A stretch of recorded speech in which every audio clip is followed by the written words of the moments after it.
તો આજે બિલ્લી મોરા નાનરખા આપણે મહાદેવ એજન્સી છે, મારી ગાડી ત્યાં સર્વિસમાં છે, કંઈ ઇસ્યુના કારણે ગાડી મારી ના બની. તો એ સ્મિતભાઈ કીધું કે અમારી શોરૂમની નવી જ પેટી પેકેજ ગાડી તું સેવા કરો. અજન મારી પાસે ગાયના પેટના બચ્ચું ફસી ગયેલું હતું અને પેટનું બચ્ચું ના નીકળતું હતું. તો એ સ્મિતભાઈ જે મહાદેવ એજન્સીના જે બોસ છે એમણે કોઈ સોમભાઈ નવી પેટી પેકેજ ગાડી લીધા. એમણે પેટ્રોલ બી ગાડીમાં ફૂલ કરી આપ્યું અને ગાડીમાં એમના જે માણસો છે, જે કારીગર છે, તેઓએ જલ્દી ગાડીના દવા છે બધું છે ફટાફટ મૂકી દીધું.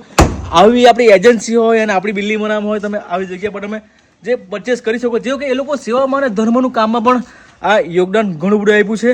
ગાડી 1 લાખ રૂપિયાની ગાડી કોઈ આજે આપી દઈ છે સેવા કરવા માટે. સોમભાઈ તમે લઈ જાઓ ટટકટ, તમે કામ તમારું ના અટકવા. ખરેખર આપણે એ લોકોને ત્યાં પરચેસ કરીએ છીએ ગાડી, બાઇક વગેરે વગેરે, આપણે ટુ વ્હીલરના લેવો જેથી કે આપણી બી ત્યાં સેવા થઈ જાય.